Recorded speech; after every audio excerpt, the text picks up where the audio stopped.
God's country. That's where we are today. Horseshoe Bend Winery and Vineyard in Willisburg, Kentucky, the heart of Kentucky. Look at this vineyard, rolling countryside. Today we're going to come to you here to show you some things that Horseshoe Bend's doing that some people aren't doing. You ever thought about kegging beer, pouring out of a tap? These guys are doing it. Let's go see exactly what they got going on here. Check it out.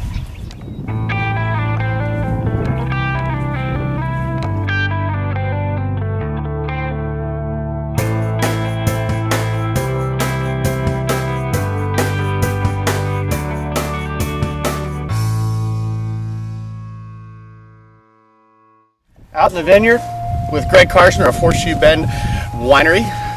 So, Greg, tell us a little bit about what we got going on. How do you know what this is? Okay, well, we actually have each row labeled.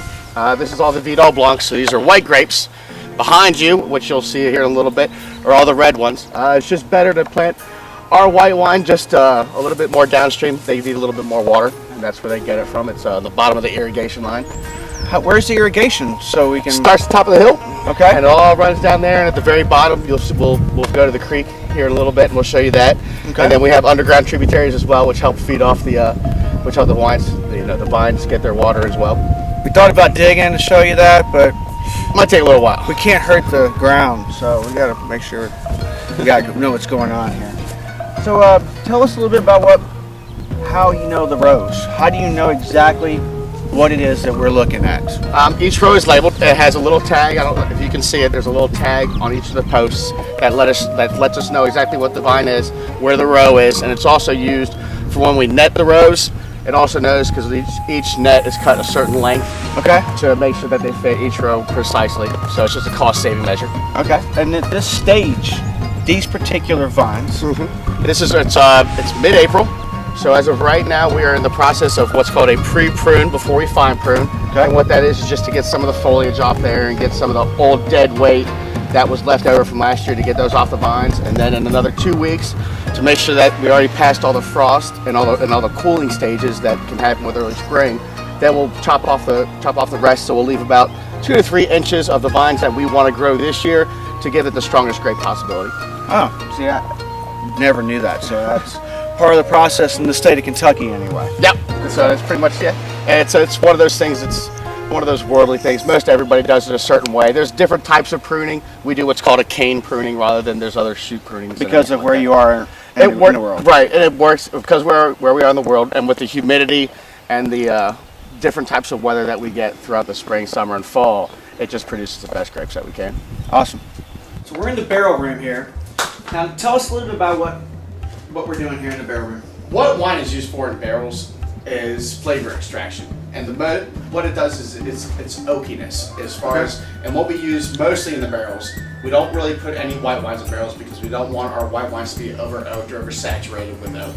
What we do with reds, and what it does with the reds, it provides a better flavor extraction and a better flavor profile for red wines. These are all grain cru barrels. So they're pretty much good for about 4 years. After 4 years, you really can't get much more oak out of them, or oak flavor. So we'll pretty much use them for storage. All of these barrels that you're looking at are basically between their 3rd and 4th year. Yes. Good. So what you all see now are barrels that have been used for 4 years. There's no more flavor extraction we can get out of these barrels. So where do they go? So all we do is we just use these for storage. It's part of the ambiance of owning a winery, is you always want to keep oak barrels because that's what everybody associates in their head, is oak barrels, wineries. It provides part of the romanticism. That is wine. Yes. And that is everything that goes along with it. Okay. Now if we go this way, now you actually get to see everything else. A lot of wine nowadays is made in stainless steel tanks. Sure. And what it does though, it maximizes capacity because people don't make barrels that big anymore. No. They still do, but they cost thousands and thousands of dollars to make an oak barrel that big. Yes. And once you run out of it, and you can't use it for flavor extraction, then it's just a storage vessel. Okay. So what we do is we use stainless steel tanks, and we throw basically oak alternatives, which are either staves or oak balls or whatever, just to make sure that our wine gets throw them in there. And this is like the last step before we actually put it to bottle. Okay. It's to put them in stainless steel tanks because it lets them settle a little bit better rather than being in a barrel. In a stainless steel tank, they actually get a little bit of temperate differentiation to make them better wine. Okay. I was wondering because I didn't know what exactly these did. So you're explaining things. And it's a bigger storage vessel, and like if you think of it this way, it takes about 6 to 7 oak barrels, which cost a lot of money to have that many, compared to half the amount of price to have this kind of thing. And all wineries do it. And it's just a cost. It's not necessarily a cost-saving measure. It's just a storage-saving measure. I understand that. Cool. Now that was storage. This looks like storage to me. It is essentially a storage. We have a sister vineyard in Chile, which we get our juice from. So what they do is they ship the containers in here. There's 2 different ways to ship juice anywhere from out of this country. And this is called a tote. And then there's also a plastic bag, which is called a bladder bag. The totes actually, if you put it in a bladder bag, they ferment it before they ship it. In a tote, they just send us juice. And then you ferment it. And then we ferment it, right. It's a little bit of a riskier procedure because the chemical breakdown in juices they have the capability of breaking down and going bad on the way here. So it's just a monetary risk. Okay. Which is not a bad thing. If they're in a bladder bag, they're protected. But we don't like other people making our wine before we get a chance to make our wine.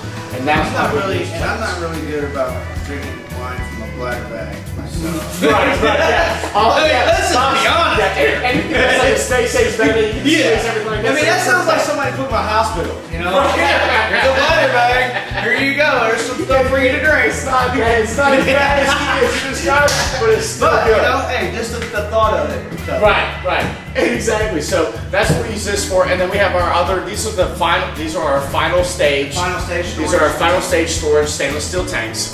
We have Vineyard Blanc here. Give me your glass. Because we already know he already has a glass available every single time. And this is our glass Vineyard Blanc. Right before. Vineyard Blanc, straight out of this the storage container. And this is out of our vineyard. And this is actually the last wine that we make before we actually put it in bottles. So tell me this is ready to go. What that is. Vineyard Blanc is a cousin of the Seyval Blanc grape, which they use in France to make cognac. It grows extremely well in our climate and around here, and actually yields the most grapes per acre that we actually have on our property. So usually for every acre, you're supposed to get about 4 tons of grapes. This one actually produces close to twice as much. Wow. Which is not really, it happens when you actually get it's like a perfect marriage. You get the perfect climate, the perfect land, and the perfect grape, and it overproduces in abundance. And that's what you're drinking right now. Awesome. So there you go. Take a sip, enjoy. Would you like a sip, sir? And I usually don't take just sips, so. Partaking. It's what we like here at BBK. And we're fantastic. As I told you, we're fantastic. So you stop laughing. Well, Greg, thank you for having us out. It's been a pleasure of ours to be here. Thank you all. See I this. appreciate it. So tell these people, as we see, what is that? Another rainbow. You actually look. Another one. Look, it goes all the way around. That's the second rainbow. We had a circular one before. 2 rainbows at a winery. That means good things are coming. Absolutely. So tell these people how to get a hold of you. So it's either www.horseshoeband-ky.com or 859-375-0296. And we're getting ready to replant this vineyard.